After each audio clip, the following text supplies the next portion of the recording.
Good morning everyone. आज हम करने वाले हैं 2 मई 2024 के the Hindu plus Indian express दोनों ही न्यूज़पेपर का एनालिसिस। दोनों ही न्यूज़पेपर के अंदर हम देख पाएंगे कि कैसे यहाँ पर जो आपके कुछ कॉमन आर्टिकल्स दिए गए होंगे जिनको हम करने वाले हैं केवल उसी न्यूज़पेपर से जिसमें भी उनको ज़्यादा डिटेल से बताया गया होगा, सो दैट जो जितने भी डिफरेंट आर्टिकल्स हैं उनको भी हम कर पाएँ जिनकी रेलिवेंस यहाँ पर यूपीएससी के सिलेबस के साथ हमें लगती हुई दिखाई देगी। इसके अलावा अगर रिवीजन की बात की जाए तो देखिए रोज़ सुबह आपको 5 बजे जो है आपको यहाँ पर न्यूज़पेपर की वीडियो मिल जाती है। साथ ही में ये जो न्यूज़पेपर के नोट्स होते हैं वो मिल जाते हैं आपको मेरे टेलीग्राम चैनल यूपीएससी स्प्रिंट के नाम से, जो कि आपको कमेंट बॉक्स के अंदर भी जिसका लिंक मिल जाएगा, वहाँ से आपको नोट्स पढ़ सकते हैं। और कल से हम इनिशिएटिव शुरू करने वाले हैं मंथली मैगज़ीन का। तो मंथली मैगज़ीन क्या होगी, सुबह 5 बजे न्यूज़पेपर और सुबह 6 बजे आपको मंथली मैगज़ीन जो कि विजन आईएएस की तरफ से होने वाली है वो यहाँ पर मिल जाया करेगी। खैर देर न करते हुए आज के न्यूज़पेपर की शुरुआत करते हैं। पहला आर्टिकल जो है वो है AstraZeneca summation over Covid vaccine nothing new says doctor. Covid vaccine जो है एक्चुअली में एक बहुत ही बड़ी फार्मास्यूटिकल कंपनी है जिसके अंदर एस्ट्राजेनेका उनका नाम है, जाइंट हम इसको फार्मास्यूटिकल्स का बोल सकते हैं। ये जो कंपनी है ये है यूके की। इन्होंने कोविड-19 के लिए एक वैक्सीन बनाई जिसका नाम इन्होंने रखा AZ2222। तो ये जो वैक्सीन थी इसी के फॉर्मूला को लाइसेंस लेके जब इंडिया के अंदर बनाया जाता है तो सीरम इंस्टीट्यूट ऑफ इंडिया के द्वारा उसका नाम रखा जाता है कोविशील्ड। अब ये क्या बात हो रही है, देखिए यहाँ पर जो ये कंपनी थी एस्ट्राजेनेका नाम की, ये जो वैक्सीन इन्होंने बनाई कोविड की, इसको एक्चुअली के अंदर में एक केस कर दिया गया है इसके ऊपर, क्योंकि जो केस करने वाले थे उनको लगता है कि उनके अंदर उनके ब्लड क्लोटिंग जो हुई है वो इस वैक्सीन की वजह से हुई है।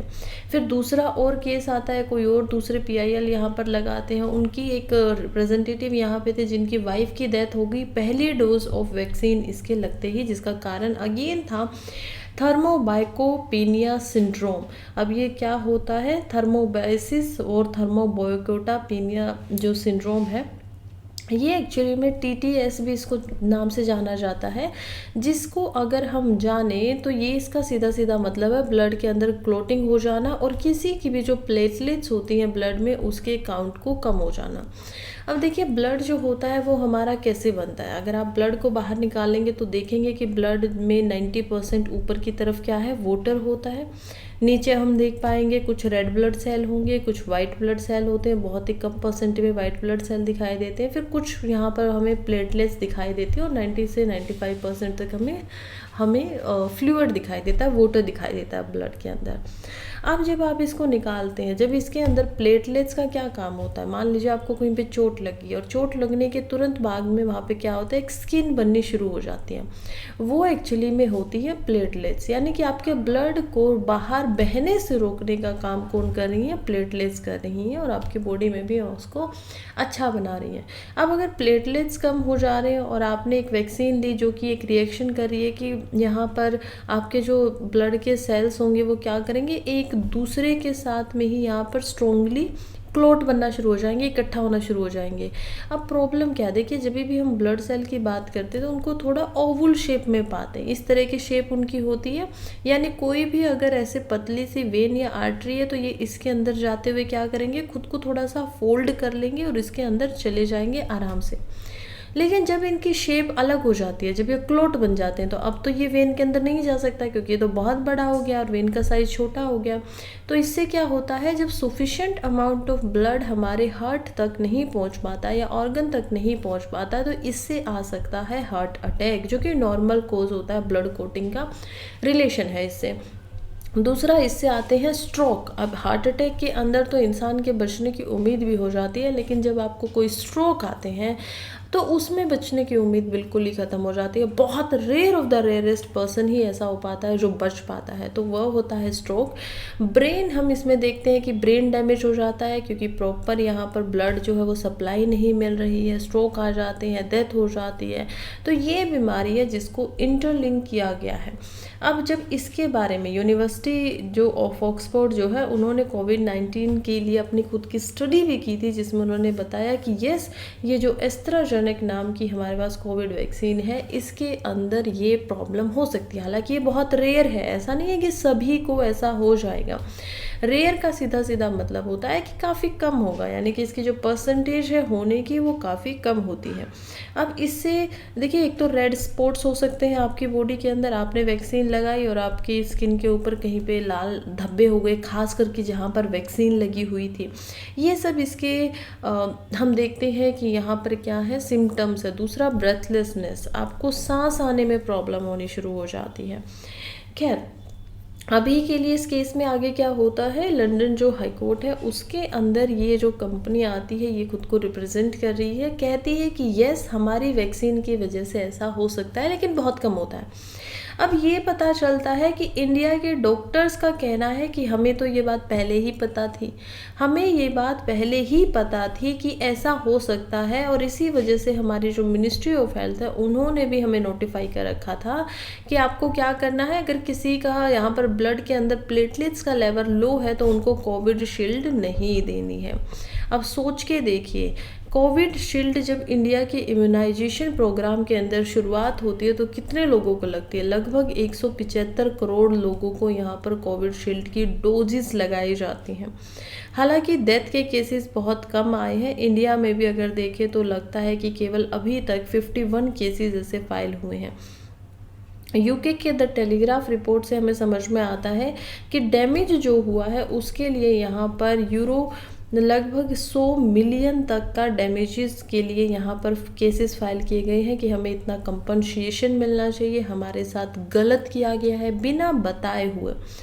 तो यस, ये बिल्कुल सच बात है कि जो कोविड शील्ड जिनको भी वैक्सीन लगी थी, अब शायद उनको ये खतरा ना हो, क्योंकि पहली डोज के बीच का लगभग 1 महीने के बीच में अगर किसी को यहाँ पर होना होता तो वो जो सिम्टम्स यहाँ पर हम बात करें TTS के, वो ऑलरेडी हो चुके होते।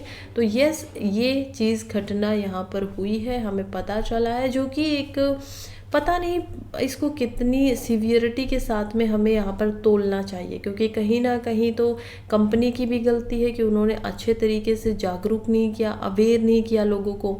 इंडिया में बात करें तो कोविड शील्ड को इमरजेंसी के लिए लाइसेंस दिया गया था, कि इमरजेंसी में ऑथराइज किया गया था, तो इमरजेंसी के लिए क्या ये करना अच्छा था, नहीं था। अब इंडिया का बोलना है कि देखिए, इसका प्रॉफिट जो था ना वो बहुत ज़्यादा था, केसेस हमारे पास बहुत कम आए हैं, 51 टोटल केसेस आए जिसमें ब्लड क्लॉटिंग हुई है और लोगों की डेथ हुई है या फिर ऐसे सिम्टम्स आए हैं। तो ये रेट जो होता है इतने लोगों को देने के बाद में, तो इंडिया में 0.61 पर मिलियन डोजेस के ऊपर यहाँ पर रेट निकल कर आया, जो कि कोई बहुत बड़ा रेट नहीं था, और इसी वजह से इसको जो परमिशन है वो दी गई थी। नेक्स्ट आर्टिकल की तरफ बढ़ते हैं, जो कि अगेन यहाँ पर किस में है, GS पेपर 3 के अंदर। इसमें हम बात करने वाले हैं मीथेन की। यहाँ पर एक स्टडी की गई है जिसके अकॉर्डिंग हमें पता चलता है कि मीथेन जो कि एक ग्रीन हाउस गैस है और सेकंड सबसे ज़्यादा पाई जाती है एटमॉस्फेयर में after carbon dioxide, green house gases में जब हम इसकी बात कर रहे हैं, तो ये गैस सबसे ज़्यादा निकल कैसे रही है। इसमें कह रहे हैं कि माइक्रोब्स इसका प्राइमरी कारण है निकलने का, ना कि फॉसिल फ्यूल्स। अब ये जो स्टडी की जाती है ये 3 साल तक हो रही थी ग्लोबल चेंज के ऊपर, research institution for global change in Japan के अंदर में। और यहाँ पर रिसर्चर्स है जिनका नाम था नवीन चंद्रा, उन्होंने अभी ये कोशिश में लगे हुए हैं कि आज से 50 साल पहले अर्थ का एटमॉस्फेयर कैसा होता था उसको एक सुपर कंप्यूटर के ऊपर बनाया जाए। तो ऑडिटोरियम के साइज जितना उन्होंने रफली इसको बनाया, एक सुपर कंप्यूटर काफ़ी बड़ा होता है, और उसकी मदद से पूरे अर्थ के एटमॉस्फेयर के ऊपर यहाँ पर काम लग रहे हैं। अब देखिए 2019 से 2020 में जब ये रिसर्च चल रही है और लगातार अब 2024 आ चुका है, तो हमें समझ में आता है कि मीथेन जो है एटमॉस्फेयर के अंदर वो समय के साथ में बढ़ी घटी है। जैसे अगर देखा जाए तो पता चलता है कि 1990 के दशक के अंदर जो कॉन्सेंट्रेशन था मीथेन का एक्चुअली के अंदर एटमॉस्फेयर में इंक्रीज हुआ था। जब हम आगे बढ़ते हैं और जब हम आते हैं 2007 तक, तो हम देखते हैं कि इस दौरान में 1990 से लेके 2007 तक जो यहाँ पर इंक्रीज था वो स्टेबलाइज हो गया कुछ समय के लिए, बढ़ नहीं रहा है। 1990 तक क्या कर रहा था, लगातार बढ़ रहा था। 1990 से 2007 तक स्टेबलाइज हो गया था, बढ़ नहीं रहा है। और 2007 से अगेन ये फिर इंक्रीज होने लगा, एटमॉस्फेयर के अंदर इकट्ठा होना। अब जो ये रिसेंट एस्टिमेट लगाया जा रहा है, तो हमें समझ में आता है कि अगर हम 300 साल पहले जाएं आज के समय से और आज के समय पे आए, तो हमें समझ में आता है कि आज के एटमॉस्फेयर में 3 गुना ज़्यादा मीथेन पाई जाती है। अब सवाल उठना चाहिए कि ये मीथेन आ कहाँ से रही है। अब जो इसको जानना चाहते हैं तो उनके लिए चलिए मैं इसको समझाती हूँ कि यहाँ पर जो रिसर्चर्स का कहना है वो क्या है। देखिए, कह रहे हैं कि इवॉल्विंग को अंडरस्टैंड करना पड़ेगा। मीथेन हमें पता है second most abundant anthropogenic green house gas है कार्बन डाइऑक्साइड के बाद।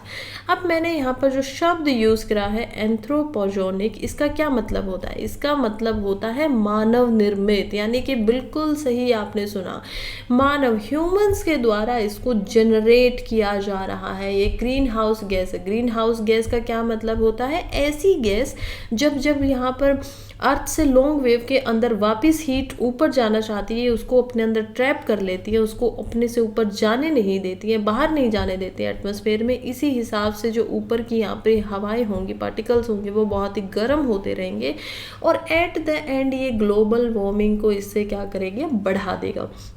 ऐसी गैस की हम बात कर रहे हैं।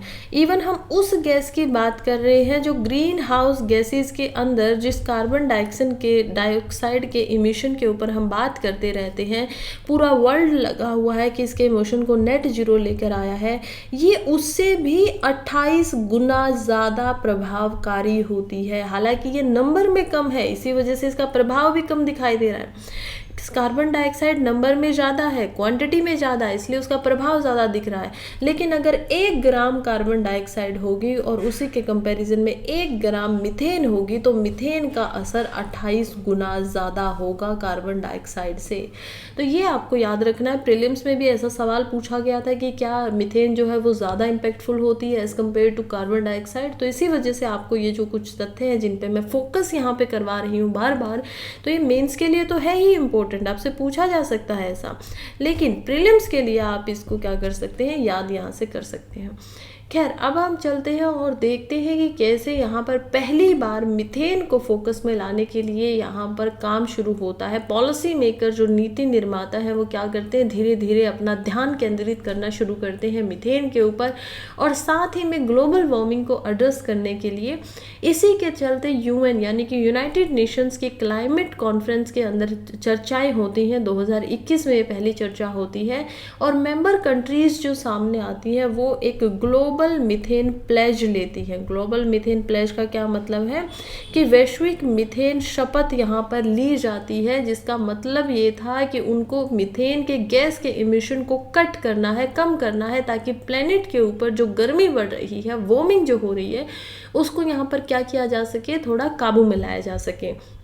अब हम देखते हैं कि सोर्स क्या होते हैं। अगर किसी चीज़ को कम करना है या किसी चीज़ को ख़त्म करना है, तो पहले आपको पता होना चाहिए कि वो बन कहाँ से रही है। अब इसका इम्पैक्ट हमने देख लिया, अब बुरी है, ये बात भी सच है, इसको ख़त्म भी करना है। इसके लिए जो अभी तक एक इंटरनेशनल लेवल पे काम किया गया है, वो क्या किया गया है, ग्लोबल मीथेन प्लेज ली गई है, जो कि ली गई थी 2021 में। किसके द्वारा ली गई थी, कहाँ ली गई थी, यूनाइटेड नेशंस के अंदर ये ली जाती है और यहाँ के जो मेंबर कंट्रीज हैं वो इसको लेते हैं। अब ये इंपॉर्टेंट हो जाता है प्रीलिम्स के पॉइंट ऑफ व्यू से, तो इसको ज़रा याद रखिएगा कि ये प्लेज कहाँ पे ली गई थी।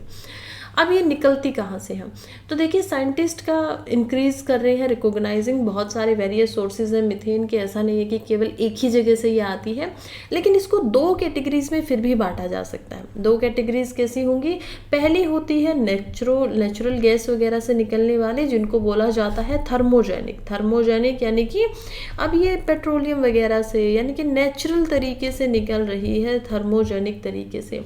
दूसरी जो होती है उसको बोला जाता है बायोजेनिक। अब बायोजेनिक के अंदर हम देख पाएंगे कि ये नेचुरली कोई अर्थ के नीचे से नहीं निकल रही है, रेदर देन हम जो खेती कर रहे हैं, कल्टीवेशन यहाँ कर रहे हैं, जैसे कि धान की खेती होती है, उससे मीथेन जो होती है वो निकलती है। या फिर जो कैटल्स वगैरह हैं, कैटल क्या होते हैं, जो हमारे पालतू जानवर होते हैं, भेड़ बकरी, या फिर हम देख सकते हैं गाय भैंस, ये सब कैटल्स के अंदर जब ये जुगाली करते हैं तो तब वहाँ से क्या निकलती है, इनके पेट के अंदर ऐसे माइक्रोब्स होते हैं जो यहाँ पर मीथेन बनाते हैं। तो इनके जब ये जुगाली करते हैं तो उससे भी मीथेन यहाँ पर कंटिन्यूसली निकलती रहती है। जो माइक्रोब्स जिनकी मैंने अभी बात की उसका नाम होता है आर्चिया। अब ये जो आर्चिया है ये सिंगल सेल्ड ऑर्गेनिज्म होते हैं। हम लोग कैसे हैं, मल्टी सेल्ड है, हमारे अंदर सोमेटिक सेल भी होते हैं यानी बॉडली सेल्स, कहीं पे ब्लड सेल हैं, कहीं पे हमारे स्टीम सेल घूम रहे हैं, कहीं पे लीवर सेल है। लेकिन ये जो माइक्रो ऑर्गेनिज्म है बहुत छोटा होता है, नंगी आंखों से आप इसको देख नहीं सकते हो नेक्ड आइज के साथ में। ये बैक्टीरिया से थोड़ा अलग है, यूकेरियोट से भी थोड़ा अलग है, हम सबसे ये थोड़ा अलग होता है, हमारे जो सेल्स होते हैं उनसे बिल्कुल अलग है। और इसी वजह से क्योंकि ये मीथेन ही सबसे ज़्यादा जनरेट कर रहा है तो इसको बोला जाता है मिथेनोजीन्स। असली नाम इसका क्या है, असली नाम इसका है आर्कियक। तो आर्कियक मिथेनोजीन अगर आप याद रख लेते हैं तो बहुत अच्छी बात है प्रॉब्लम्स के लिए। फिर हम आगे बढ़ते हैं। अब ये कब बनाते हैं, देखिए एक ऐसे एनवायरनमेंट के अंदर रहते हैं जहाँ पर ऑक्सीजन जो होती है वो थोड़ी कम होती है। जैसे कि जो डाइजेस्टिव ट्रैक है किसी भी एनिमल का, आपका जो पाचन तंत्र करने के लिए पाचन तंत्र का यहाँ पर एरिया है उसमें ये पाए जाएंगे। कोई वेटलैंड है, वेटलैंड क्या होते हैं हमें पता है, अलग अलग रामसर साइट्स ऑफ वेटलेशन में भी हम देख सकते हैं कन्वेंशन के ऊपर जिसने एनवायरनमेंट पढ़ा है, यानी कि ऐसा लैंड जो पानी से भरा हुआ है, गीला है, राइट, वेटलैंड है। दूसरा हम देखते हैं ये पाए जाते हैं राइस पेडीज के अंदर में। तो ये माइक्रो ऑर्गेनिज्म जो मैंने आपको बताया कि मीथेन निकलती कहाँ से है वहाँ से आप इनको देख सकते हो। लैंडफिल्स के अंदर ये पाए जाएंगे, कोई लेक वगैरह है, ओशन वगैरह है, सेडिमेंट्स है, वहाँ सब पे हमें इनकी भरपूर मात्रा में दिखाई देते हैं। अब जो मेथेजियंस होते हैं वो क्रूशियल रोल प्ले करते हैं ग्लोबल कार्बन साइकिल के अंदर भी, क्योंकि ये क्या कर रहे हैं, जो ऑर्गेनिक मैटर है यानी जो कार्बन होती है, देखिए कार्बन हमें पता होती है हमें फोसिल वगैरह जलाने से सबसे ज़्यादा मिलती है। अब ये उसको भी क्या करती है, वहाँ पे भी मीथेन को प्रोड्यूस करना शुरू करती है। मीथेन एक पोटेंट ग्रीन हाउस गैस है, इसकी प्रोडक्शन जो की जा रही है मेथेनोजिन के साथ में वो नेचुरल इकोसिस्टम का ही भाग है, ये बात ठीक है। और वहाँ तक ही ये ठीक था कि ये राइस की पैडीज वगैरह की जो हम कार्बन साइकिल में देख पा रहे हैं नीचे हो रहा है। लेकिन अब ह्यूमन एक्टिविटीज़ की वजह से जैसे कि agriculture, dairy farming, fossil fuel production, इन सब की वजह से मीथेन का जो इमिशन है वो काफ़ी ज़्यादा बढ़ गया है। और बहुत बायोजेनिक एंड थर्मोजेनिक एक्टिविटीज़ जो होती हैं जिसकी वजह से अलग अलग आइसोटोप बनते हैं मीथेन के, उससे हम ट्रैक कर पा रहे हैं कि कितना ज़्यादा यहाँ पर फ़र्क पड़ रहा है मीथेन की वजह से। अब हम देखते हैं कि क्या किया जाना चाहिए, राइट। तो अब हमें पता चल गया इसके नुकसान भी है, ये अलग अलग दो तरीके की भी होती है। अब हमें समझ में आता है कि ये जो डाटा लिया जा रहा है ना सबसे ज़्यादा, देखिए अब जो ये रिसर्च पेपर लिखा गया था इसमें बताते हैं कि कैसे जो ये डाटा हमें अलग अलग एरिया से मिलता है, जैसे लैटिन अमेरिका से, साउथ अमेरिका से, वो शायद वहाँ से इतनी ज़्यादा मीथेन इसी वजह से निकल रही है। सैटेलाइट से भी यहाँ पर डाटा लिया जा रहा है क्योंकि वहाँ पर कैटल रेयरिंग काफ़ी बढ़ रही है। क्यों बढ़ रही है, क्योंकि डेयरी का यहाँ पर प्रोडक्शन ज़्यादा हो रहा है, बनाई जा रही है डेयरी से रिलेटेड जो भी प्रोडक्ट्स वगैरह हैं। अगर हम बात करते हैं south and south east Asia, Latin America, Africa की, तो अगेन यहाँ पर भी कैटल रेयरिंग काफ़ी ज़्यादा बढ़ रही है, इंक्रीज हो रही है। इवन जो नंबर ऑफ वेटलैंड्स है वर्ल्ड वाइड वो भी बढ़ गए हैं। तो स्टडीज़ ये पॉइंट हमें दिखाती हैं कि माइक्रोब्स जैसे कि एनारोबिक आर्कीज ये पोटेंशियली टॉप कंट्रीब्यूटर हैं एटमॉस्फेरिक मीथेन के जब सैटेलाइट से डाटा को निकाला जाता है। लेकिन कई बार जो सैटेलाइट होती है वो ढंग से एक्चुअल डाटा को यहाँ पर निकाल नहीं पाते हैं। वैसा क्यों कह रही हूँ, क्योंकि देखिए सोच के देखिए सैटेलाइट का जो डाटा होता है वो अलग अलग मॉडल्स को इस्तेमाल करके इंटरप्रेट किया जाता है। अब इसमें अगर आपने कोई चीज़ गलत डाल दी है फॉर एग्जाम्पल, या आपने थोड़ा सा गलत एक चीज़ का एक पॉइंट ही गलत हो गया है, तो इसमें अनसर्टेनिटीज़ थोड़ी बहुत आ सकती हैं। ऐसा नहीं है कि पूरा ही डाटा गलत हो जाएगा, लेकिन इसमें इनएक्यूरेसी होने की संभावनाएं रहती हैं। इसी वजह से हमारा खुद का एक अगर एटमॉस्फेरिक मॉडल होगा तो उसके बाद में उसको ऑब्जर्व करना, उससे समझ पाना और ज़्यादा यहाँ पर आसान हो जाएगा।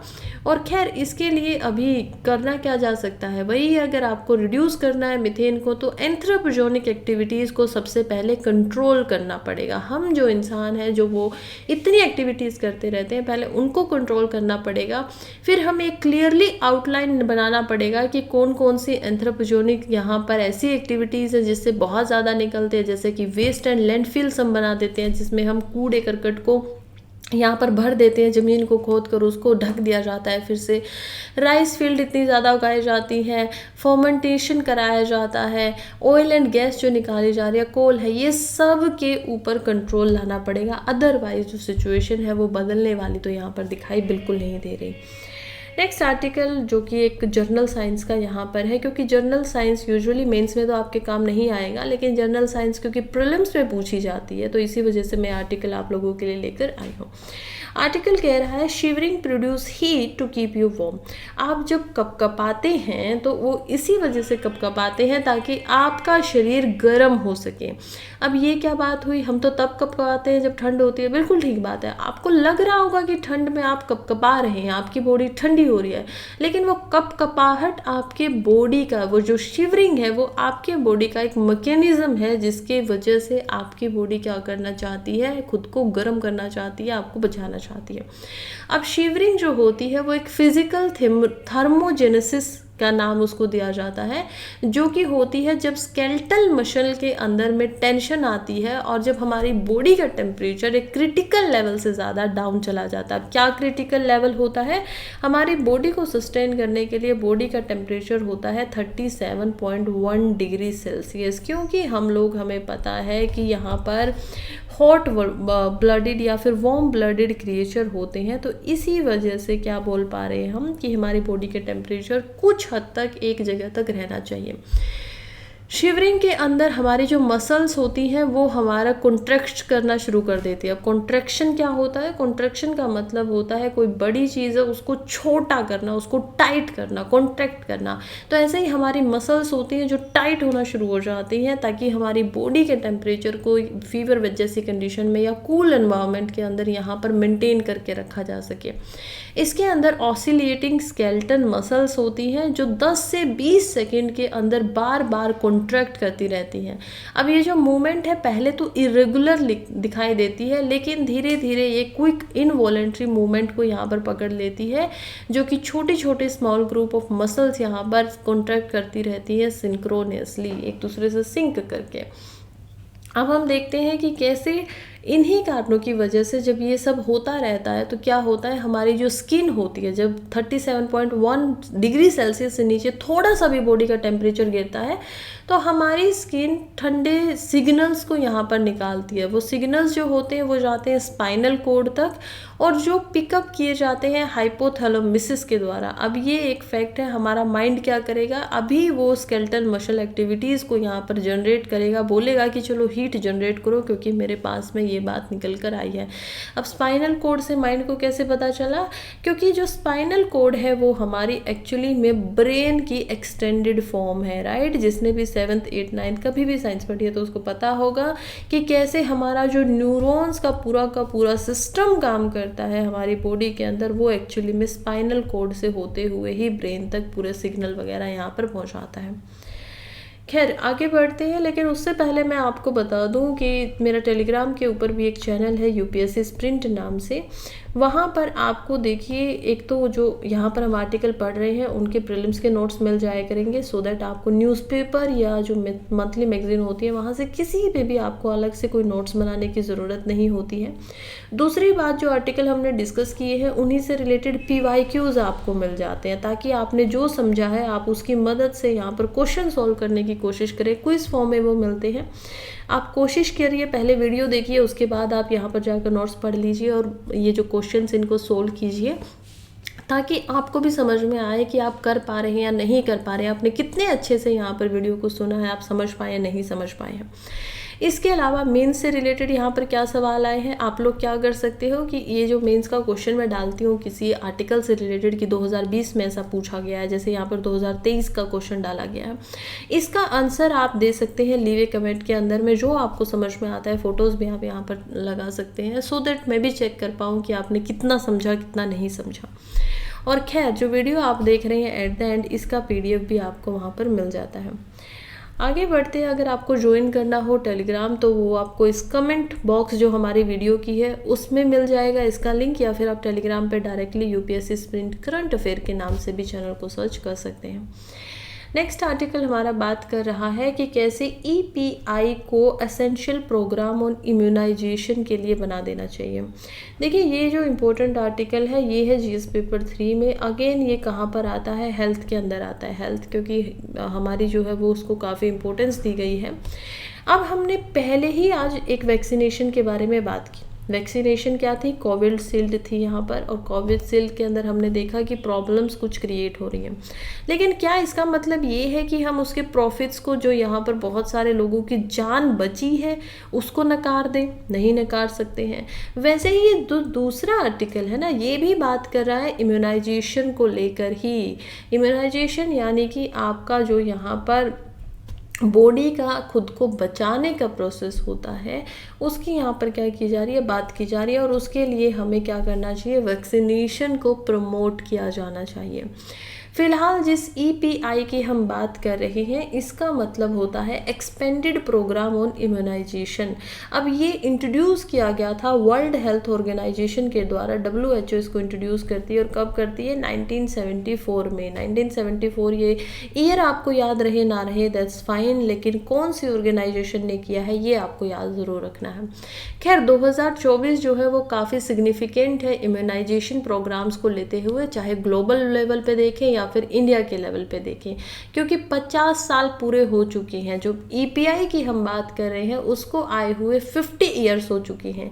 ईपीआई जब यहाँ पर इंट्रोड्यूस किया गया था तो उसका एकमात्र उद्देश्य होता था स्मॉल पॉक्स वायरस को यहाँ से ख़त्म करना। अब ये जो स्मॉल पॉक्स वायरस होता है ये ज़्यादातर बच्चों में पाया जाता है। बच्चों क्योंकि थोड़े से उनके इम्यूनिटी जो सिस्टम होता है वो थोड़ा कमज़ोर होता है, तो उनको पकड़ पाना भी आसान होता है।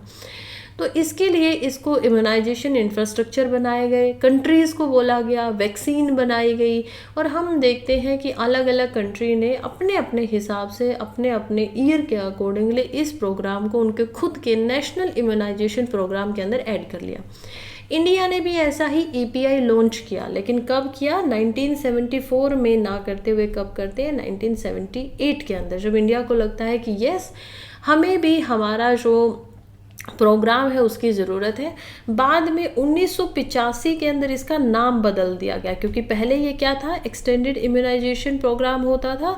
अब इसको चेंज कर दिया गया यूनिवर्सल इम्यूनाइजेशन प्रोग्राम के अंदर, क्योंकि अब इसमें सिर्फ स्मॉल पॉक्स तो नहीं लिया जा रहा है, यहाँ पर हम HIV को भी लेके चल रहे हैं, यहाँ पर हम जो हेपेटाइटिस है उसको भी इरेडिक्ट करना चाहते हैं, TB यानी कि ट्यूबरकुलोसिस को भी लेके चल रहे हैं। तो इसी वजह से ये बन जाता है यूनिवर्सल इम्यूनाइजेशन प्रोग्राम। फ़िलहाल के लिए अगर बात करें तो देखिए किस प्रकार से जब से इंडिया में ये UIP आया है तो तभी से अब 2 डिकेड से ज़्यादा हो चुके हैं, क्योंकि 1985 में ये आता है, और 2 दशकों से बल्कि ज़्यादा की ये बात पहुंच चुकी है अभी।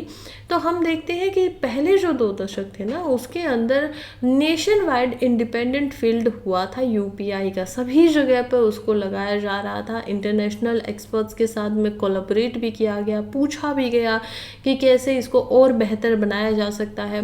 अगर वैश्विक और इंडिया दोनों के स्तर पे ही देखें तो हम देख पाएंगे कि जो इम्पैक्ट था इम्यूनाइजेशन का और वैक्सीन्स का वो काफ़ी प्रोग्रेस भी लेकर आया, क्योंकि 1974 के अंदर जब हमारे पास वैक्सीन जो थी वो 6 बीमारियों के लिए होती थी, आज हम देखते हैं 5 दशकों के बाद में आफ्टर 5 डिकेड्स जो वैक्सीन हमारे पास है वो 13 बीमारियों की फ़िलहाल है, और किस में आती है, वो यूनिवर्सल रिकमेंडेशन UPI प्रोग्राम के अंदर हम उसको रखते हैं। एडिशनली 17 डिजीज़ हमारे पास ऐसी हैं जिनको कंटेक्स्ट स्पेसिफिक सिचुएशन के बाद में हमें क्या करना है, वैक्सीन लगानी है। तो जब छोटे छोटे बच्चे जो होते हैं उनको पोलियो के यहाँ पर टीके लगाए जाते हैं या उनको डोजेस दी जाती हैं, वो किस में आती है, यूनिवर्सल इम्यूनाइजेशन प्रोग्राम के अंदर ही आती है। अब एक नई वैक्सीन को इंट्रोड्यूस किया गया था। अगर आप लोगों को याद हो तो दिसंबर में हमने देखा था कि यहाँ पर जो सर्विकल कैंसर के लिए वैक्सीन बनाई जा रही थी, छोटी जो लड़कियां होती हैं 18 साल तक की, 17 साल तक की, उनको वो वैक्सीन लगाई जा रही थी। इंडिया के उस प्रोग्राम में उसको इंक्लूड किया गया, जो कि एक काफ़ी बेहतर स्टेप था। तो ये क्या है, जो पिछला हमारा इतना समय से यहाँ पर सक्सेस स्टोरी चल रही है उसी का एक भाग है, जो अगेन ऑथर्स को लगता है कि और ज़्यादा सक्सेस इंडिया के अंदर बिल्कुल लेकर आएगा। तो HPV की जो वैक्सीन्स थी वो भी टीनेज गर्ल्स के लिए अच्छी स्टार्ट यहाँ पर की गई थी। अब हम आगे बढ़ते हुए समझते हैं कि सक्सेस स्टोरी में काम कितना किया गया है। तो देखिए, रिसर्च से पता चलता है कि जो ये जितनी वैक्सीन बनाई गई थी, इन्होंने लगभग 125 ऐसे पैथोजन थे। पैथोजन्स क्या होते हैं? जो बीमारियों को फैलाते हैं, उसमें वायरस, बैक्टीरिया, मिक्रोब्स, हर चीज़ आ जाती है।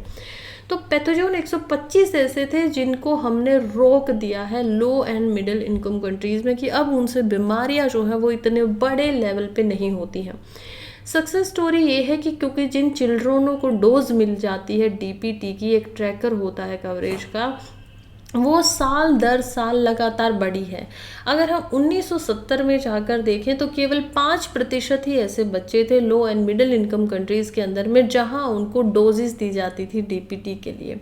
अब ये नंबर बढ़ के 2022 में वैश्विक स्तर पे हो गया है लगभग 84% तक। तो 84% ऐसे बच्चे हैं जो यहाँ पर वैक्सीन के लिए इंक्लूड कर दिए गए हैं। इसी वजह से ये माना जाता है कि देखिए, स्मॉल पॉक्स जो होता था वो एरेडिक्ट हो गया है, पोलियो एलिमिनेशन ऑलरेडी हो चुका है, लेकिन अभी भी कुछ कंट्रीज है, 2 कंट्रीज को छोड़ते हुए बस, अदरवाइज पूरे वर्ल्ड में हम देख पाते हैं कि पोलियो जो है वो ख़त्म हो चुका है, इरेडिक्ट हो चुका है। तो बहुत सारी ऐसी वैक्सीन है जो इतना फ़ायदा यहाँ पर पहुँचा रही हैं। इंडिया में भी अगर हम बात करें तो हर साल बढ़ते यहाँ पर क्या हुई है, जितने बच्चों को वैक्सीन दी जाती है उनकी संख्या भी बढ़ गई है। अब ये नंबर हमारे पास 2022-23 में कितना पहुंच गया था? 76%, यानी कि 100 में से 76 बच्चों को यहाँ पर पहले ही बहुत सारी होने वाली बीमारियों से प्रिवेंट कर दिया जाता है, बचा लिया जाता है। सिंस जब से ईपीआई का लॉन्च हुआ है, स्टडीज़ ने पाया है कि वैक्सीन की वजह से बहुत ही मिलियंस ऑफ लाइव्स यहाँ पर बच पाई हैं, और बहुत सारे लोगों को जो हॉस्पिटल्स में जाना पड़ता, देखिए बहुत सारे लोगों की तो ज़िंदगी बच गई, दूसरे लोगों को जिनकी शायद मौत ना होती लेकिन उनको हॉस्पिटल बार बार जाना पड़ा, तो उनका भी इकोनॉमिक एनालिसिस के हिसाब से देखा जाए तो उनका क्या हुआ, बहुत सारे लोगों की हॉस्पिटल विजिट भी यहाँ पर बच चुकी है, जिसकी वजह से उनको पैसे का फ़ायदा हुआ इकोनॉमिक लेवल पे, राइट, मनी का उनको प्रॉफिट हुआ, क्योंकि अब उनको ज़्यादा हेल्थ के ऊपर नहीं देना पड़ रहा है। तो वैक्सीन के कॉस्ट का अगर हम ध्यान में रखते हैं कि वैक्सीन कितनी सस्ती पड़ती है एज़ कम्पेयर टू अगर उसी इंडिविजुअल को वो बीमारी हो जाती है और फिर उसको फ्रिक्वेंटली हॉस्पिटल्स के अंदर जाना पड़ता है। तो फिलहाल के लिए बात करें तो देखिए, जितनी भी nearly all low and middle income countries हैं, इंडिया को इंक्लूड करते हुए, जो इम्यूनाइजेशन प्रोग्राम है वो एक सक्सेस उनके अंदर भी रहा है, क्योंकि गवर्नमेंट के इनिशिएटिव अच्छे खासे रहे हैं, ग्रेटर कवरेज हुई है अदर देन हेल्थ प्रोग्राम्स के। लेकिन इसमें एक छोटी सी प्रॉब्लम आ जाती है। अब वो प्रॉब्लम क्या होती है? प्रॉब्लम ये होती है कि अक्सर ये माइंडसेट बन जाता है लोगों का कि ये जो वैक्सीन्स होती है वो तो छोटे बच्चों के लिए हैं, लेकिन इन एक्चुअलिटी के अंदर में अगर हम बात करें तो वैक्सीन तो सभी के लिए है, अडल्ट के लिए भी होनी चाहिए, एल्डरली के लिए भी होनी चाहिए। एग्जाम्पल की तरफ बात किया जाए तो देखिए, जब 225 साल पहले हमारे पास सबसे पहली यहाँ पर वैक्सीन आई थी स्मॉल पॉक्स के लिए, 1798 के अंदर ये वैक्सीन बनती है, तो ये वैक्सीन सभी एज ग्रुप के लिए आती है इंक्लूडिंग अडल्ट। फिर जब पहली एंटी रेबीज़ वैक्सीन आती है, कॉलेरा की वैक्सीन आई, टाइफाइड की वैक्सीन डेवलप की जाती है 1880 के दशक से लेकर 1890 के दशक में, तब हम देखते हैं कि वो प्राइमरली यहाँ पर केवल अडल्ट के लिए ही बनाई गई थी। पहली जो वैक्सीन यहाँ पर डेवलप की जाती है वर्ल्ड अगेंस्ट प्लेग की 1897 में वो आती है, जो कि इंडिया की तरफ से ही बनाई गई थी। प्लेग के लिए पहली वैक्सीन बनती है, वो भी सभी एज ग्रुप के लिए बनाई गई थी। तो यहाँ पर कहने का अर्थ ये है कि जो इतनी सारी वैक्सीन बनाई जा रही है वो एक्चुअली में ऐसा नहीं है कि केवल बच्चों के लिए, बल्कि सभी के लिए है, और उनको अडल्ट को भी यहाँ पर लेना चाहिए। हाउएवर क्योंकि चिल्ड्रन जो है वो काफ़ी वनरेबल होते हैं, तो इसी वजह से उनको वैक्सीन प्रिवेंटेबल डिजीज़ जो है वो दे दी जाती है, स्कूल्स में दे दिया जाता है उनको, ये प्रोग्राम्स के थ्रू उनको मिलती हैं। तो ये जो बात कर रहे हैं हम कि इतना सारा जो वैक्सीन है उसके ऊपर काफ़ी अभी और भी ज़्यादा गवर्नमेंट पॉलिसीज़ की ज़रूरत है। हालांकि ये काफ़ी ज़्यादा वैसे भी सक्सेसफुल दिखाया गया है, लेकिन अभी क्या कह रहे हैं कि अब दोबारा से एक बार एसेंशियल प्रोग्राम ऑन इम्यूनाइजेशन की तरह इसको बनाना चाहिए, क्योंकि अभी जो शुरुआत की गई है एचपीवी वैक्सीन्स के साथ में वो एक अच्छी स्टेप थी। लेकिन इसके अलावा क्या किया जा सकता है, जो नेशनल टेक्निकल एडवाइजरी ग्रुप और इम्यूनाइजेशन है, नटागी जिसको बोला जाता है, national technical advisory group on immunisation. इसका सीधा सा मतलब होता है कि इनको रिकमेंड करना होता है कि कौन सी वैक्सीन किस एज ग्रुप में लगेगी, उसको कितने पैसे में दिया जाना चाहिए, तो ये सब गवर्नमेंट के द्वारा ये उसको रिकमेंड करके देती है। दूसरी तरफ से देखें तो सबसे पहले तो ये जो वैक्सीन है ये एक्चुअली में गवर्नमेंट हॉस्पिटल्स के अंदर फ्री में अवेलेबल कराई जानी चाहिए, सो दैट अवेयरनेस बढ़े, लोगों का डर खत्म हो, वो आए और उनको खर्चा ना हो। इसी वजह से सब लोग यहाँ पर क्या करें, वैक्सीन ले। दूसरा जो नटागी की हम बात कर रहे थे अभी, which provides recommendation on the use of vaccine, उसको क्या करना चाहिए कि उसको स्टार्ट कर देना चाहिए यहाँ पर use of vaccine adult and elderly के लिए भी। एडरली जो होते हैं जिनकी एज ग्रुप अभी 60+ हम मान सकते हैं, तो उनके लिए भी उनको रिकमेंड करना चाहिए और उनको रिमेंबर करना चाहिए कि वैक्सीन जो रिकमेंड की जाती है गवर्नमेंट बॉडी के द्वारा, वही वैक्सीन यहाँ पर काफ़ी ज़्यादा हम बोल सकते हैं कि yes they are good vaccine. Third, यहाँ पर क्या किया जाना चाहिए, जो भी मिथ्स रिगार्डिंग मिसकंसेप्शन हो जाते हैं वैक्सीन को लेकर, उनको हटा देना चाहिए ताकि वैक्सीन हेजिटेंसी लोगों के अंदर ना हो ज़्यादा। फोर्थ लेवल पर यहाँ पर बहुत सारे professional association of doctors, community medicine expert, family physicians, ये सब क्या कर सकते हैं, अवेयरनेस को बढ़ा सकते हैं लोगों में कि जो एल्डरली लोग हैं, जो अडल्ट हैं, उनके अंदर भी वैक्सीन जो है वो दी जा सकती है। एंड फिफ्थ हम देखते हैं कि यहाँ पर स्टडीज़ से पता चलता है कि कैसे जो मेडिकल कॉलेज है, रिसर्च इंस्टीट्यूशन है, वो भी एविडेंसेस को जनरेट करके जो बर्डन ऑफ डिजीज़ होता है अडल्ट पॉपुलेशन के ऊपर इंडिया के अंदर, उसको कम किया जा सकता है। तो ये सारे काम इस दिशा में अब आगे बढ़ने की तरफ हमें चलना चाहिए। अभी ये सबसे अच्छा अपॉर्चुनिटी है, राइट अपॉर्चुनिटी है कि एक नई जर्नी हम शुरुआत करें अडल्ट वैक्सीनेशन की इंडिया के अंदर, जो कि 50 साल पहले EPI के द्वारा इंट्रोड्यूस की गई थी। और अब टाइम है कि हम जो कवरेज है वैक्सीन की उसको अडल्ट और एल्डरली के लिए भी लेकर जाएं। अब EPI को एक एसेंशियल प्रोग्राम बनाने की ज़रूरत यहाँ पर दिखाई दे रही है। नेक्स्ट आर्टिकल की तरफ बढ़ते हैं, जो कि अगेन स्टैटिस्टिक्स का यहाँ पर कुछ आता है द हिंदू के अंदर। ये बात कर रहा है कि कॉस्ट ऑफ मील जो है वो 71% बढ़ गई है पिछले 5 सालों में। एग्जाम्पल यहाँ पर लिया गया है महाराष्ट्र का, और सैलरीज बढ़ी है केवल 37% के हिसाब से। तो यहाँ पर बात होती है कि देखिए जो एवरेज कॉस्ट होती है किसी भी होम कुक्ड वेजिटेरियन थाली की महाराष्ट्र के अंदर, वो लगभग पिछले 5 साल में 71% तक बढ़ गई है। क्यों बढ़ गई है? क्योंकि अब इसमें काफ़ी सारी चीज़ों को देखा जाता है कि कैसे राइस इस पे आता है, आटा, oil, tomato, onion, salt, potato, तूर दाल, इन सब के रेट को अगर हम बढ़ा के देखें तो एवरेज ये यहाँ पर काफ़ी ज़्यादा मात्रा में बढ़ते हुए हमें आंकड़ों के हिसाब से दिखाई दे रहे हैं। तो टोटल जब हम इसको एक्यूमुलेट करते हैं, इकट्ठा करते हैं, तो हमें समझ में आता है कि ये 71% तक यहाँ पर लगभग बन गया है। तो फूड क्या हो गया है, एक्सपेंसिव हो गया है एज़ कम्पेयर टू जो एक नॉर्मल यहाँ पर पर्सन है जिसका काफ़ी ज़्यादा अमाउंट जो है वो खाने पे चला जाता है, 3 टाइम का फूड उनके घर में बन रहा है।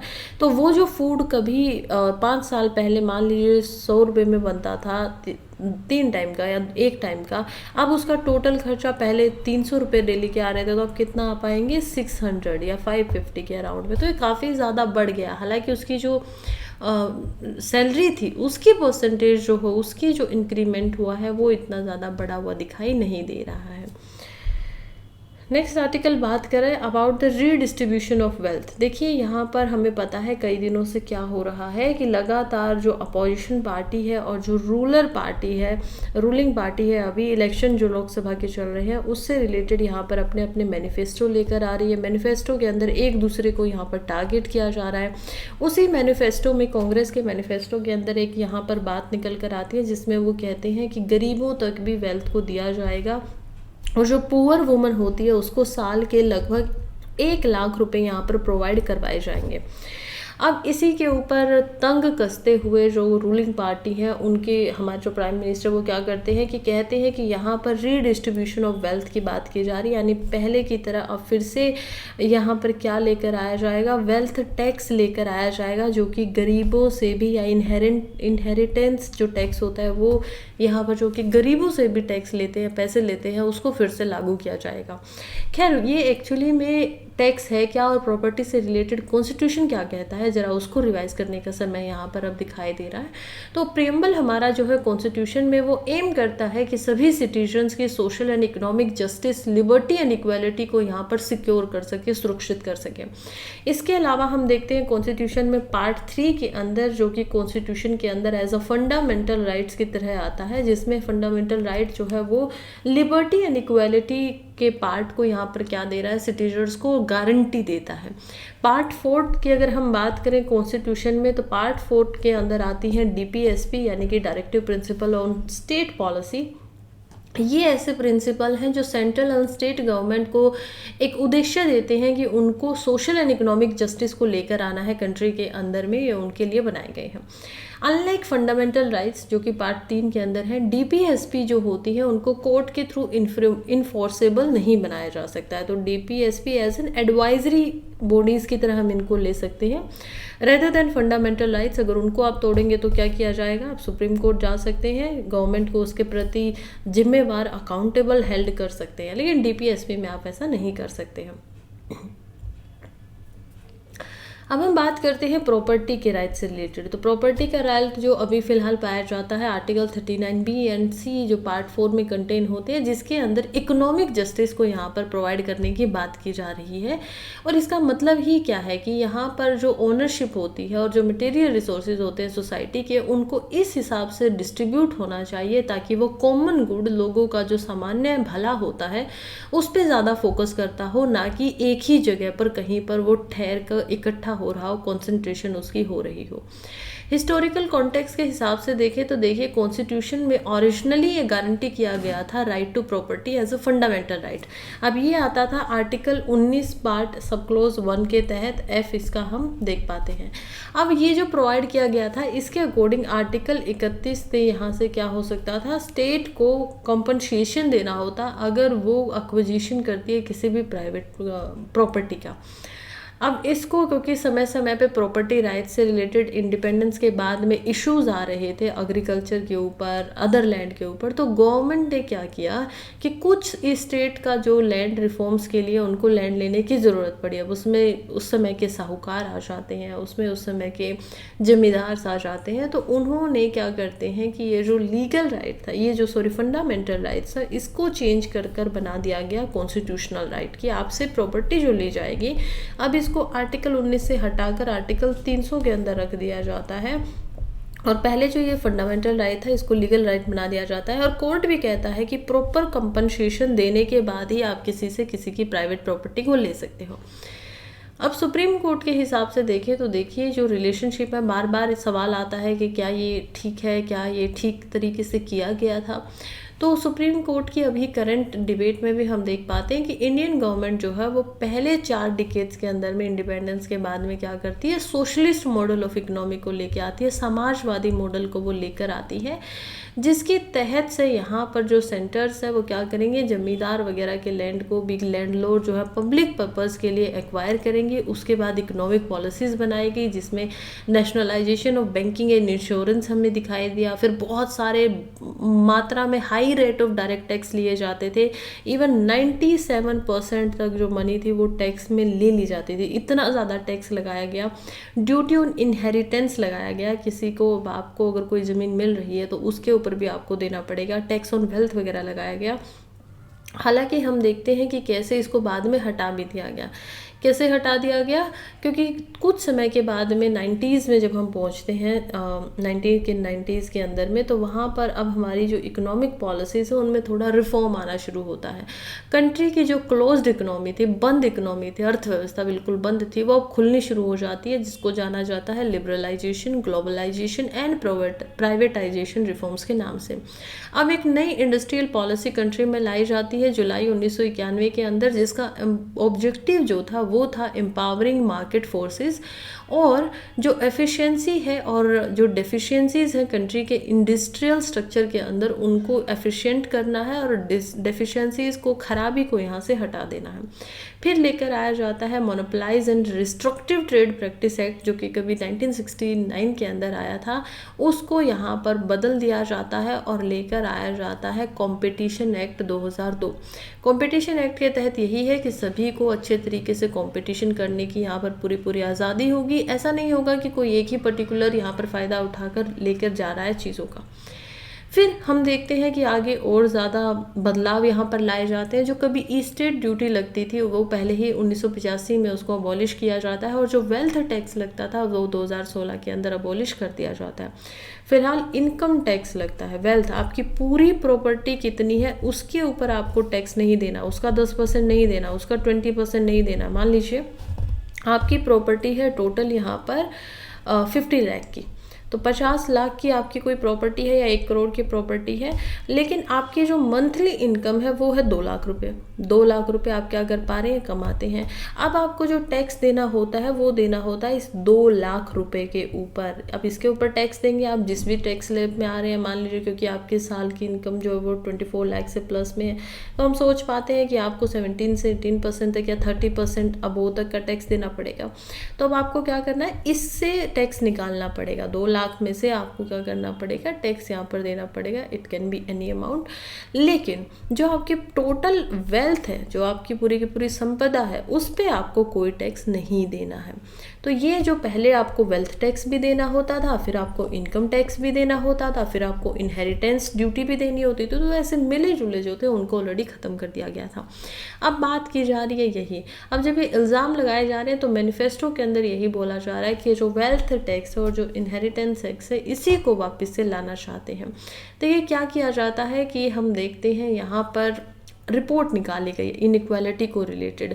वर्ल्ड इनइक्वालिटी लैब ने ये बताया कि इंडिया की जो टॉप 10% कंट्री की पॉपुलेशन है, 10% जो टॉप में आती है, उनके पास इंडिया का 65% वेल्थ इनकम जो संपदा है वो है, और यहाँ पर हम देख पाते हैं कि 57% उनके पास इनकम होती है, जितनी टोटल यहाँ पर पूरी कंट्री कर रही है। अब जो बचे हुए बॉटम में 50% लोग आते हैं, उनके पास केवल और केवल यहाँ पर कितना है कि 6.5% तो उनके पास पूरी कंट्री की वेल्थ होती है, और हम देखते हैं कि 10% या 15% यहाँ पर क्या है, उनके पास इनकम होती है। तो क्योंकि इनकी जनसंख्या ज़्यादा है तो इनकम मान लीजिए कितनी कमा रहे होंगे पर हेड, यहाँ पर 5,000 से 10,000 रुपये मंथली हम देख पाते हैं यहाँ पर। लेकिन इनमें देखिए कि आप इनकी पॉपुलेशन कम है लेकिन इनकम और वेल्थ दोनों ही बहुत ज़्यादा मात्रा में। तो ये सीधा सीधा दिखा क्या रहा है कि इनकम और गरीबी और जो अमीरी है उसमें तो टोटली बिल्कुल बीच में एक खाई है, बहुत बड़ा अंतर दिखाई दे रहा है। तो इसी वजह से कुछ तो यहाँ पर चेंज करना पड़ेगा। फिलहाल के लिए वे फॉरवर्ड इसका क्या हो सकता है, देखिए इंडिया ही नहीं, ये जो इनइक्वालिटी है, जो ये असमानता है, वो वर्ल्ड वाइड एक प्रॉब्लम बन चुकी है। जहाँ पर भी liberalised open market economic system काम करता है कि हमने इकोनॉमी में कंपटीशन करने की लोगों को अनुमति दी है। हमने क्या कहा है कि आप लोग अपनी क्षमताओं के आधार पे ऊपर बढ़िए, आप बढ़ना चाहते हैं तो आप बढ़ सकते हैं, बस हमें टैक्स दीजिए और अपने कैपेबिलिटीज़ के हिसाब से कमाइए, कोई प्रॉब्लम नहीं है। यानी कि ओपन मार्केट यहाँ पर है। अब जो अपनी क्षमताओं के हिसाब से यहाँ पर चला जाता है वो तो ज़्यादा कमाने भी लग जाते हैं, ठीक बात, उनके अंदर कैपेबिलिटीज़ भी है, फिर एक्यूरेशन भी वो करना शुरू कर देते हैं। लेकिन कुछ होती है सोशलिस्ट यहाँ पर कंट्री। अब सोशलिस्ट यानी कि समाजवादी में क्या होगा कि जो प्राइवेट इंडिविजुअल होंगे ना उनके पास लैंड होगी, ना उनके पास इकोनॉमी के ऊपर कोई होगा, सारी चीज़ें होंगी यहाँ पर किसकी, गवर्नमेंट की। तो बिजनेसमैन क्या वहाँ पर भी निकलेंगे, लेकिन जो समानता असमानता इतनी है वो इतनी नहीं है, क्योंकि सब कुछ किसके अधीन है, गवर्नमेंट के अधीन होता है हर चीज़। तो यही हम देखते हैं कि वर्ल्ड वाइड ये प्रॉब्लम है। इसी वजह से देखिए रिस्पॉन्सिबिलिटी तो बनती है, जिम्मेवारी तो बनती है गवर्नमेंट की कि वो जो पुअर क्लास है यहाँ पर, वो जो गरीब आदमी है उनके लिए भी क्या कर सके, उनके इंटरेस्ट को भी प्रोटेक्ट करे, उनको भी स्टेट की जो मशीनरी है उनकी लाइवलीहुड के ऊपर लगाया जाए, जीवन याविका वो अपने अच्छे तरीके से कर सकें। और सेम समय पे जो पास्ट की पॉलिसीज़ हैं जिसमें हाई टैक्स रेट लगाए गए थे, ई स्टेट ड्यूटी थी, वेल्थ टैक्स थी, उनसे क्योंकि पहले भी कोई डिज़ायर्ड गोल नहीं आए थे तो अब भी आगे नहीं आएंगे, तो इसी वजह से उनको छोड़ देना चाहिए। इंस्टेड यहाँ पर क्या करना चाहिए, कुछ इनोवेटिव एंड ग्रोथ लेकर आनी चाहिए, जो कि जिसके फ़ायदे ग्रोथ करने से जब सब आगे बढ़ेंगे तो सबको, सभी सेक्शन को, स्पेशली जो मार्जिनलाइज सेक्शन है उनको यहाँ पर दिए जाएँ। पॉलिसीज इस आधार से बनाई जाए कि जो एडिक्वेट डिबेट है लाइन में करंट इकोनॉमिक मॉडल को लेते हुए उसको यहाँ पर उसको फ्रेम किया जा सके, उसको समझ के यहाँ पर बात की जा सके, और जो अंडरलाइन प्रिंसिपल है कि कुछ न कुछ तो अचीव करना है, इकोनॉमिक जस्टिस लेके आना है हमारे कॉन्स्टिट्यूशन के हिसाब से, तो उसके ऊपर भी काम करने का फ़िलहाल ये बहुत ही सही समय अब आ चुका है। नेक्स्ट आर्टिकल हम द हिंदू से भी इसको डिस्कस ऑलरेडी कर चुके हैं, कल या परसों के न्यूज़पेपर के अंदर ही हमने इसको डिस्कस किया था। फिलहाल ये इंडियन एक्सप्रेस में आया हुआ है और इम्पोर्टेंट आर्टिकल है, देखते हैं। जीएस पेपर 3 में एनवायरनमेंट के लिए इम्पोर्टेंट बन जाता है। जीएस पेपर 1 में यहाँ पर फिजिकल ज्योग्राफी के कंसेप्ट है, कुछ एंटी साइक्लोन क्या होते हैं, एल नीनो क्या होता है, तो ये सब आपको रिवाइज करनी चाहिए। आज ही 11th की जो ज्योग्राफी होती है आपकी एनसीईआरटी, उससे आप इनको रिवाइज कीजिए। देखिए, अगर आप मुझे कहेंगे तो मैं इन दोनों टॉपिक को समझा सकती हूँ, मुझे कोई प्रॉब्लम नहीं है, लेकिन इससे न्यूज़पेपर की वीडियो बहुत बड़ी बन जाती है, तो इसीलिए मैं आपको शॉर्ट में इसको एक बार ज़रूर बताऊँगी कि ये होता क्या है, लेकिन डिटेल में आप इसको खुद से पढ़ सकते हैं। फिलहाल हम देख रहे हैं El Nino anti cyclone system, why large part of India experience heat waves in April. देखिए, अप्रैल के अंदर बहुत सारे ऐसे एरियाज़ हैं जहाँ पर हीट वेव्स आई हैं, यानी कि गर्म लहर हमें दिखाई दी है। 26 दिन लगातार, 30 दिन का महीना था, उसमें से 26 दिन हम देख पाते हैं कि इंडिया के किसी न किसी भाग में, चाहे स्मॉल पॉकेट हो या फिर काफ़ी बड़ा ज्योग्राफिकल एरिया हो, हीट वेव्स की कंडीशन जरूर आई है, जो पहले ही प्रिडिक्ट कर दी गई थी इंडियन मेट्रोलॉजिकल डिपार्टमेंट के द्वारा, वो हमने होते हुए बिल्कुल देखी। अब सदर्न पेनिनसुला की जब हम बात करते हैं तो सदर्न पेनिनसुला क्या होता है, महाराष्ट्र से नीचे का जो एरिया है, और हम जो बात करें यहाँ पर दक्कन की, तो दक्कन से नीचे भी जब हम जाते हैं तो सदर्न यहाँ पर इस भाग को दे पाएंगे। यहाँ पर महाराष्ट्र हो जाता है, यहाँ पर ये दक्कन का एरिया आ जाता है, आंध्र प्रदेश कर्नाटका का कुछ भाग है, और ये जो केरला और ये जो पोर्शन होता है इसको हम क्या बोलते हैं, सदर्न पेनिनसुला। तो सदर्न पेनिनसुलर की जब हम बात करें, या फिर जो साउथ ईस्टर्न कोस्टल एरिया है वो सबसे ज़्यादा वर्स अफेक्टेड। अब कोस्टल एरिया कौन से होते हैं, साउथ ईस्टर्न की बात कर रहे हैं, तो ईस्ट का कौन सा होगा, ये देखिए, ये ईस्ट है, ये वेस्ट है।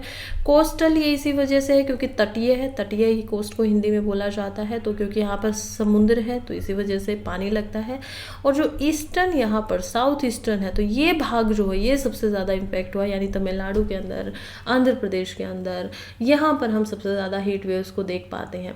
ट्यूसडे को अगर हम देखें तो जो गंगेटिक वेस्ट बंगाल था, जहाँ पर झारखंड, ओडिशा, उसके अंदर सीवियर हीट वेव्स दिखाई दी हैं, बहुत ज़्यादा हाई टेम्परेचर दिखाई दिया है। टेम्परेचर यहाँ पर 47.2 डिग्री सेल्सियस तक पहुँच गया था, जो कि नॉर्मली इस समय पे कितना होता था, 37 डिग्री तक होना चाहिए था, यानी 10.4 डिग्री से भी ज़्यादा यहाँ पर टेम्परेचर जो है वो चला गया था। इसी वजह से इसको दिया गया सीवियर का नाम, कि बहुत ही ज़्यादा सीवियर है, बहुत ही ज़्यादा हम बोल सकते हैं कि कंडीशन जो है वो काफ़ी ख़राब हो चुकी है ऑलरेडी। तो नॉर्मल टेम्परेचर जो होना चाहिए था वो कितना होना चाहिए था, लगभग यहाँ पर 37 के आसपास पहुँच गया था, 47 डिग्री। अब आप सोचेंगे कि कौन कौन से ऐसे हीट वेव से प्रोन एरिया है और ये हीट वेव्स कब आती है और इसको कब बोला जाता है, तो थोड़ा सा स्टैटिक की तरफ भी चल पड़ते हैं, एक बारी समझ लेते हैं, हो सकता है इससे सवाल आए।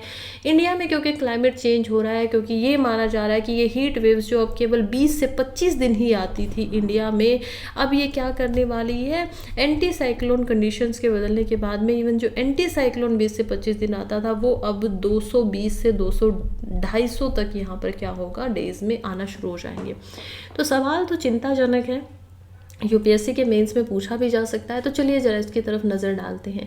हीट वेव्स की जो कंडीशन है जनरली एक्सपीरियंस की जाती है नॉर्थ या north west, central and east India के अंदर। नॉर्थ ईस्ट पेनिनसुला को अगर देखें तो वहाँ पर कोर हीट वेव्स जोन माना जाता है समर सीजन के अंदर, जो कि जून से जुलाई तक होता है, मार्च जून जुलाई तक, ओकेजनली ये जुलाई तक पहुंच पाता है। तो इसमें हम देखते हैं राजस्थान, पंजाब, हरियाणा, छत्तीसगढ़, दिल्ली, वेस्ट बंगाल, यूपी, छत्तीसगढ़, ओडिशा, ये सब ऐसे पार्ट हैं जो कि इसके अंदर आते हैं। यहाँ पर सबसे ज़्यादा क्या होता है, हमें हीट वेव्स दिखाई देती है, हीट वेव प्रोन स्टेट ये है। हम आईएमडी कब हीट वेव्स को डिक्लेयर करता है? आईएमडी एक हीट वेव्स को डिक्लेयर तब करता है जब मैक्सिमम यानी ज़्यादा से ज़्यादा जो टेम्परेचर है किसी स्टेशन का, अगर प्लेन एरिया है, वो मैदानी एरिया है और उसमें अगर जो टेम्परेचर है वो 40 डिग्री से ज़्यादा चला जाता है तो उसको हीट वेव्स बना दिया जाता है। अगर कोई कोस्टल एरिया है, तटीय अगर कोई एरिया और उसका तापमान 37 डिग्री से ज़्यादा बढ़ जाता है तो वो क्या हो जाती है? हीट वेव्स हो जाती है। अगर एरिया यहाँ पर पहाड़ी है, हिली एरिया है, हिल से रिलेटेड, और वहाँ का टेम्परेचर 30 डिग्री से ज़्यादा बढ़ जाता है तो वहाँ पर भी हीट वेव्स को हम देख पाते हैं। इसकी जो सीवियरिटी यहाँ पर होती है, इसकी जो तीव्रता होती है, इसका जो लक्षण हम देख पाएंगे कि कितना ज़्यादा प्रभाव डालेगी, वो डिपेंड करती है नॉर्मल टेम्परेचर से कुछ डिटरमाइंड बढ़ जाने में। जैसे मान लीजिए 4.5 से 6.4 डिग्री तक अगर बढ़ा है तो हम उसको किस कैटेगरी में डालते हैं? नॉर्मल हीट वेव्स की, कि ठीक है नॉर्मल हीट वेव्स आई है इतने टेम्परेचर में, लेकिन यही टेम्परेचर जब 6.4 डिग्री सेल्सियस से ज़्यादा बढ़ जाता है तो ये आ जाता है सीवियर कैटेगरी के अंदर में, जो कि सीवियरिटी हम देख पा रहे हैं क्योंकि 10 डिग्री तक का टेम्परेचर यहाँ पर ऑलरेडी बढ़ चुका था।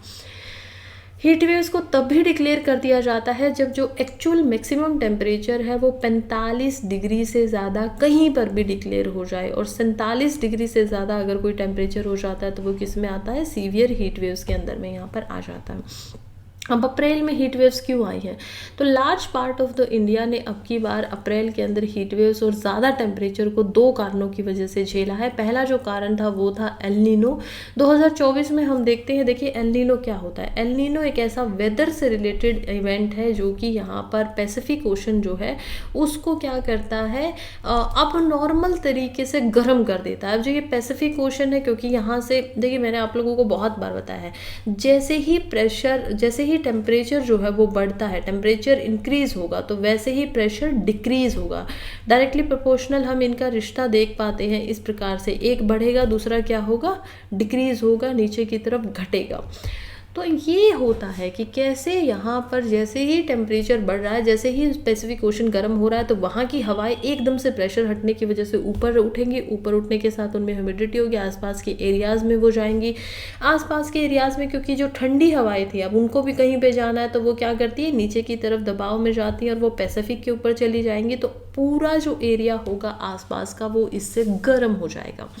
यही कारण है, इसकी वजह से हम देखते हैं काफ़ी एक्सट्रीम टेम्परेचर, हार्श वगैरह हीट वेव स्पेल्स ये सब हमें दिखाई देती हैं, और इसकी वजह से जो मॉनसून के अंदर रेनफॉल होनी चाहिए थी वो भी क्या हो जाती है? कम हो जाती है। तो एल नीनो इंडिया में वो एक्चुअली में कम हो जाती है।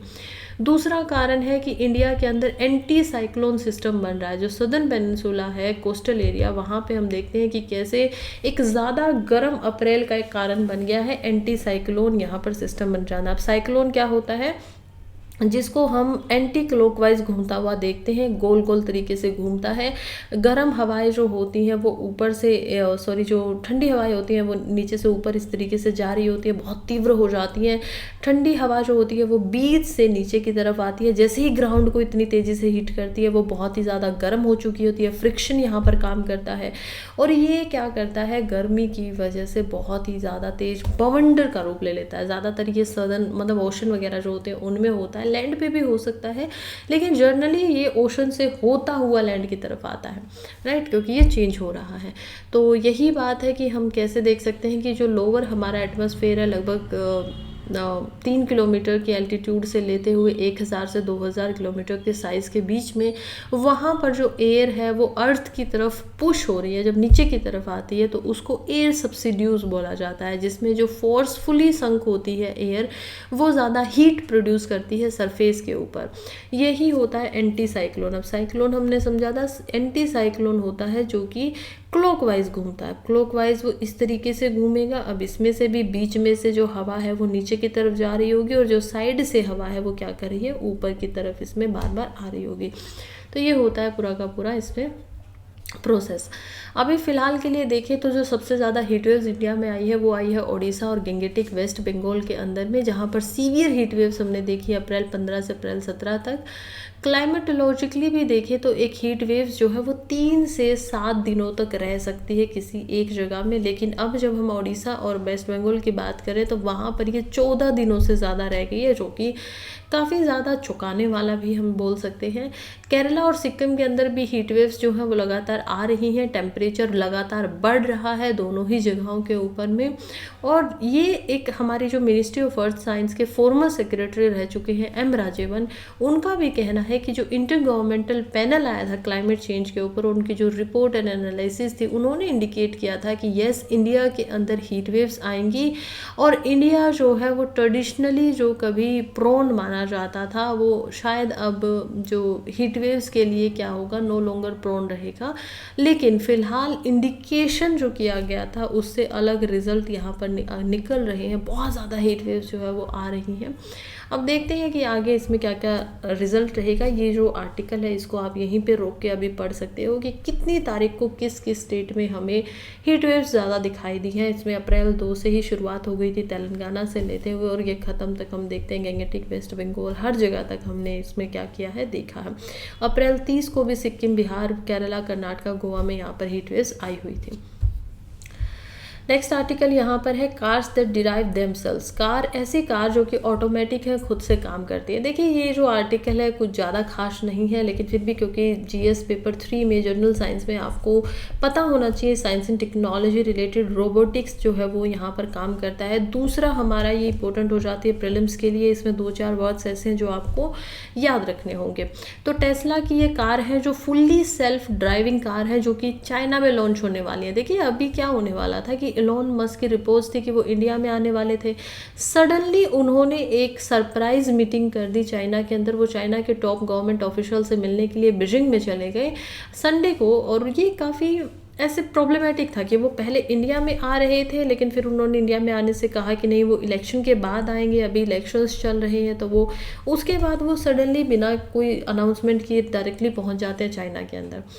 खैर जो भी हुआ, अभी चाइना में क्या हो रहा है देखिए, चाइना के अंदर फुल सेल्फ ड्राइविंग कार आ रही है। अब ये फुल सेल्फ ड्राइविंग कार क्या होती है, इसके अंदर बहुत सारे आप यहाँ पर देखिए कैमरास लगे हुए हैं, बहुत सारे पीछे ऊपर नीचे हर जगह पे सेंसर वगैरह, और इसके लिए यहाँ पर ड्राइवर की ज़रूरत नहीं होती है। पहले ही इसको पूरा मैप इसके अंदर चाइना का जो है वो सेट कर दिया जाता है, और उसमें काम में चाइना जो टेस्ला है वो लगी हुई है ऑलरेडी। किसके साथ में, चाइनीज़ कंपनी है जो कि है Chinese internet technology service company, जिससे कार मैपिंग के लिए, नेविगेशन के लिए 2020 से ही यहाँ पर काम चल रहा है।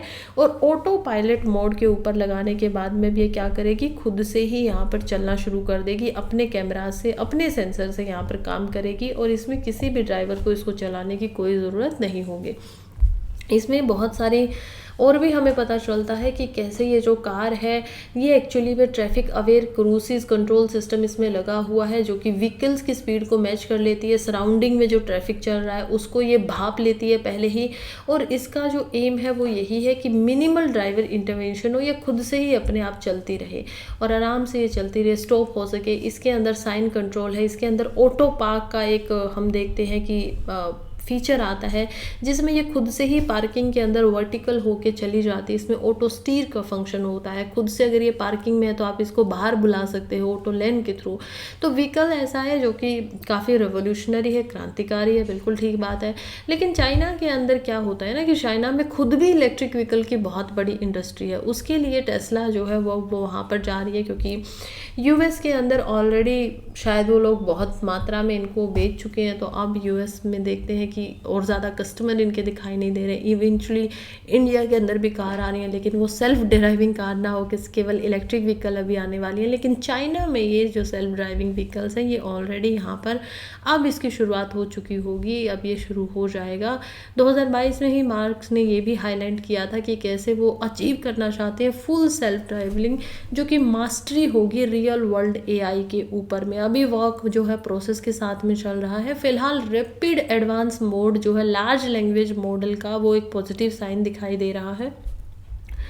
यहाँ पर यह भी माना जाता है कि कुछ ऐसी जो कार हायरिंग मेजर्स होती हैं जैसे अर्बन वगैरह, ऐसी कंपनीज के अंदर भी सेल्फ ड्राइविंग डिवीजन जो है वो बनाया जाएगा। यूएस में ये काम कर रहा है फिलहाल के लिए, और जो अदर कंट्रीज़ हैं, जो डेवलपिंग कंट्रीज़ हैं, उनके अंदर डिलीवर किया जाएगा। लॉन्ग स्टैंडिंग प्रॉमिस था ये कि एक फुल्ली सेल्फ ड्राइविंग कार हो, उसको पूरा करने के लिए यहाँ पर एलोन मस्क काम कर रहे हैं। खैर यहीं पे आज के हमारे दोनों न्यूज़पेपर ख़त्म हो जाते हैं। जिसको भी वीडियो पसंद आई हो वीडियो को लाइक कर दीजिए, चैनल को सब्सक्राइब कर दीजिए, कमेंट कर दीजिए, उससे मुझे हौसला मिलेगा। वीडियो को शेयर कर दीजिए आसपास आपके जितने भी लोगों को आप जानते हैं, सो दैट औरों को भी फ़ायदा हो। और खैर पढ़ते रहिए, आगे बढ़ते रहिए। कल फिर से मिलूँगी, अभी के लिए जा रही हूँ, सुबह 5 बजे कल फिर से मिलेंगे। तब तक के लिए पढ़ते रहिए। Bye, all the very best.